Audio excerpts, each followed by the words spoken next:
The Celtics did not table their deal with Sam Hauser. They agreed over the weekend to a 4-year, $45 million contract extension. Latest Boston Celtic to get locked up long-term here, coming off of the championship. You get Derek White done. You get Jason Tatum done. Now Sam Hauser. How are you feeling about this last contract? Sure, pay him. It's not their money. This feels like the rich kid in college that has like his parents just pay for everything, right, and just throws it on a credit card. It's like, yeah, whatever, not my problem, right? Not your money. No, not your money. This is actually a good deal for the Celtics. So for the people who are like, oh, what's this deal going to look like in 2028 or whatever? These deals are going to look cheap then. There's going to be a new TV deal that comes in. People are going to get huge contracts. And just to bring this up, Emmanuel Quickly, right, got, 249. OG Anunoby got big money, right? They got Derek White and Sam Hauser this summer for literally less than what those players are getting. So when I look at it, the Sam Hauser deal, I think it's something they wanted to do.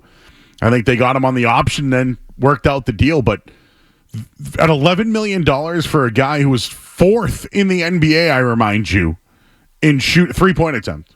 Fourth in the NBA, off your bench, who can play a little bit of defense and actually play playoff basketball for $11 million a year. It's cheaper than just some of these other players that have signed this offseason. So I'm fine with it. But long term, yeah, they've re-signed everybody, but who's paying the bill? And that $450 million tax bill that's coming up, I'm sure that's just going to get passed right over to somebody else. But at this point, they've locked up everyone, Tim, and I don't know what it does for them when it comes to moving on from some of these guys. That's what I think about is how do you keep it all together for so long with all the tax penalties? But this is a cheap deal. Yeah, and look, for this season, I think you are squarely the favorite to win the championship again. I agree with you, by the way.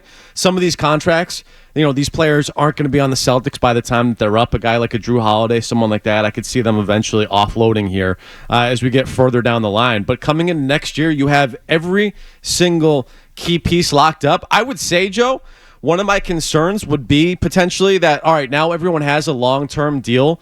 Is there a sense of sort of just kind of complacency that sets in with all of these guys because they've gotten paid? But then you look at sort of the resumes. Sam Hauser, undrafted guy, has had to work for it throughout his career. Derek White, certainly not a player that you would point to and say he's going to take a step back. We know that Jaylen Brown doesn't do that, and based off everything that's gone on with the Olympics and things like that, you would expect that he is going to be fired up and sort of play with an edge, and Jason Tatum gets his long-term contract this year. So I don't think it's a team built on, and throw Drew Holiday that got the extension in the season. I don't think this is a team that's built on guys that would sort of get complacent now that they got paid either.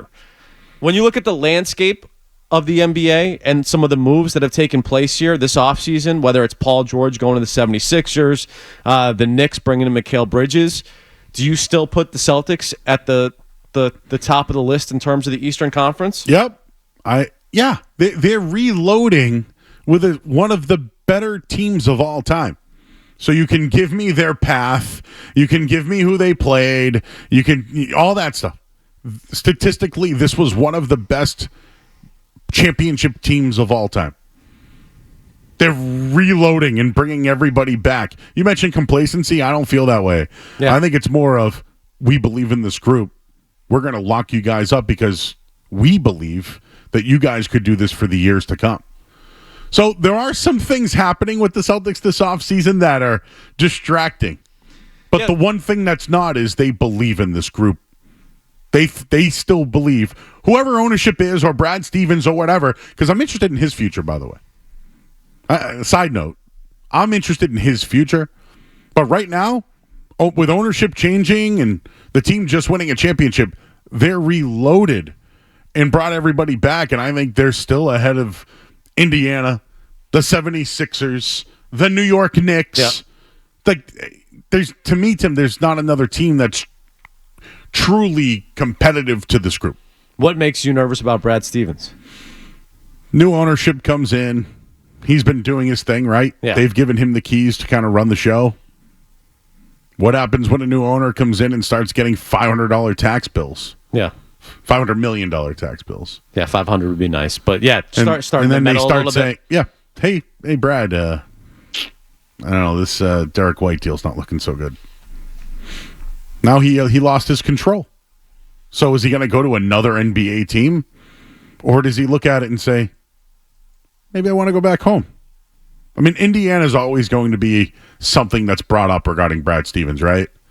It's something I was thinking about while on vacation.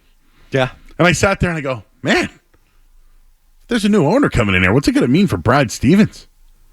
Is he going to get, he's going to be able to have his nice little office and still do his thing and be the nerdy guy upstairs? Like, are they going to meddle? And if they're going to meddle with why would anybody meddle with what Brad Stevens has done at this point? And one side note about this whole Hauser trade, signing, excuse me, mm-hmm. He was undrafted. They found him. Yeah. They developed him. They groomed him. And now he's getting paid. I feel like that's credit to Brad Stevens, right? He's one of the best college players of Virginia at the time. Won a national championship. If Brad can identify those guys, the future is going to look good with these contracts that are set ahead for maybe the next guys like the Baylor Shiremans and guys like that. I know you've been on vacation for a while. I know you hit on this a little bit, but do you think that Jaylen Brown, Team USA, and 3 other Celtics being on the roster for Team USA, that could potentially be an issue for the Celtics this year? Yeah. Like, do I think it's going to affect them on like the actual plays on the court? No. The only thing I bring up is, hey, how were the French fries? During the Olympic. Or some of the guys, just, bonjour, how are you? And Jaylen's there, Could there be a little like, hey, you 3 guys and me? It's another chip on the shoulder for Jaylen Brown.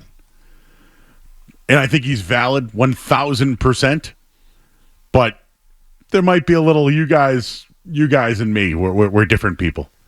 And I wonder if that's something that could affect the long-term relationship of Jaylen Brown and Jason Tatum. I'm not making it a Jason Tatum, Jaylen Brown conversation, Tim. Yeah. I'm just saying that, when it comes to the 2 players, one gets a lot of endorsements and gets all the love, while the other's just, has groomed now and produced. So that's the only thing I look at long-term. I agree with you. Like long-term, the 2 issues that I think the Celtics would have would be injury concerns with a guy like a Porzingis moving forward, and then the second one is managing a lot of people that have seen a lot of success now. And is everyone still okay with their roles moving forward?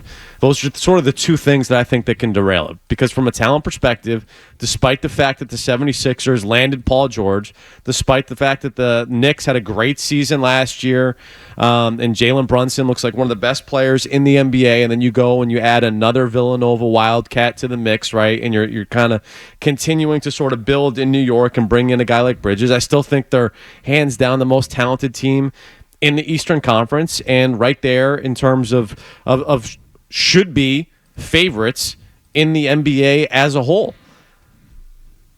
So it's really relationships and injury that are going to derail this thing. It's not talent. One of the big themes on the night show is the Celtics' biggest opponent is themselves.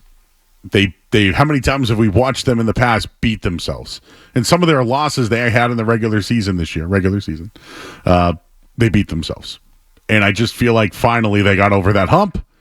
And could something... The Olympic thing, I just feel like, is something that hopefully they get it out of the way.